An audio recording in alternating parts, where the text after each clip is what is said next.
60 seat की तो बात छोड़ ही दीजिए, मुकेश सहनी को अब दुल्हा बनना है, बाराती नहीं। दुल्हा का मतलब तो आप समझ ही रहे हैं। बिहार की राजनीति में दुल्हा का मतलब क्या होता है, और यह बात मुकेश सहनी ने खुले मन से कह दिया है। क्या है पूरा मामला आगे हम आपको विस्तार से बताएंगे, लेकिन उससे पहले मेरा परिचय जान लीजिए। मेरा नाम विष्णु है और आप देख रहे हैं जनता जंक्शन। बिहार की राजनीति में एक बार फिर सियासी पारा चढ़ा है, और इस बार वजह है वीआईपी प्रमुख मुकेश सहनी। हाँ, यह वही मुकेश सहनी है जो कभी एनडीए की बारात में शामिल हुए थे, फिर महागठबंधन की बारात में ढोल बजाते दिखे। लेकिन अब खेल बदल गया है। अब न उनको ढोल बजाना है और न ही घोड़ी पकड़नी है, अब तो सीधे दुल्हा बनना है। और यह बात मुकेश सहनी ने खुले मन से ऐलान कर दिया है। मुकेश सहनी बोले कि अब बाराती नहीं बनेंगे, सरकार के दुल्हा हम बनेंगे। जी हां, विकासशील इंसान पार्टी वीआईपी के मुखिया ने तेजस्वी यादव और महागठबंधन खेमे में खलबली मचा दी है, और एक तरह से साफ संकेत दे दिया है कि उन्हें मुख्यमंत्री बनना है। बिहार की राजनीति में दुल्हा का मतलब होता है मुख्यमंत्री, और अगर मुख्यमंत्री नहीं बने तो कम से कम उप मुख्यमंत्री तो बनना ही है। इसको लेकर कोई दूसरा सवाल पैदा नहीं होता है। 60 सीटों से कम पर कोई बात नहीं बनेगी।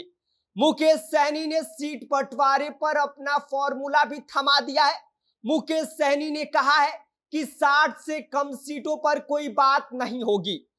243 सीट है और सबको समायोजित किया जा सकता है। अब आप कांग्रेस को तीसरी पार्टी बनाइए या चौथी, वो आप तय कर लीजिए, लेकिन अब भाई साहब हमें तो 60 सीट चाहिए। हम 50 या 45 पर बिल्कुल नहीं मानने वाले हैं, और ऊपर से हमें अब दुल्हा भी बनना है। मतलब कांग्रेस गठबंधन में बस समायोजित श्रेणी में आ चुका है, और सहनी वीआईपी को वीवीआईपी बनाने की मांग कर रहे हैं। फूलन देवी से जुड़े एक कार्यक्रम में मुकेश सहनी ने कहा था कि सरकार में वे दूसरे नंबर का पावर बनाना चाहते हैं, और अब उसी बात को विस्तार देने में लगे हुए हैं।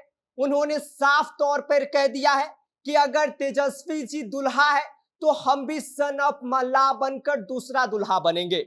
बिहार में अब 2 दुल्हे भी स्वीकार्य हैं। यह सीधा तंज लालू प्रसाद यादव और तेजस्वी पर था। बोले कि हम भी लालू जी की विचारधारा पर ही चल रहे हैं।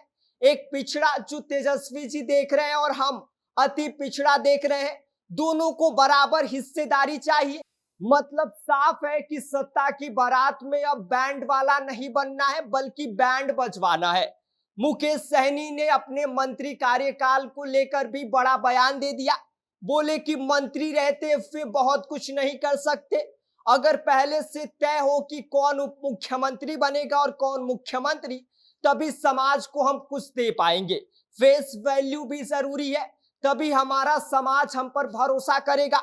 इशारा बिल्कुल सीधा है कि मंत्रीगिरी छोड़िए, अब कुर्सी दीजिए। इसके साथ ही जब एनडीए पर बात आई तो मुकेश सहनी ने सीधा पासा फेंका और कहा कि अगले चुनाव में कौन उप मुख्यमंत्री एनडीए में बनेगा, अब यह तय अमित शाह और नरेंद्र मोदी करेंगे, ये नीतीश कुमार नहीं करने वाले।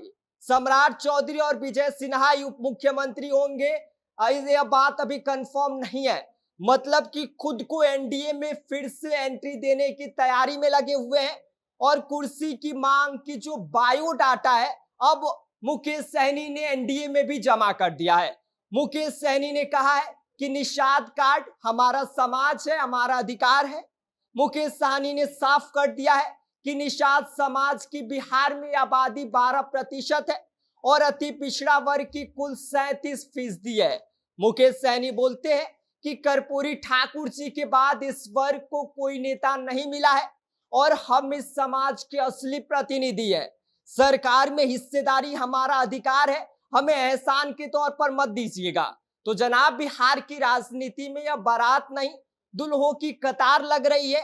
तेजस्वी यादव को पहले से ही सियासी बारात का सिरमौर माना जा रहा था, लेकिन अब मुकेश सहनी ने दूसरी घोड़ी सजा ली है।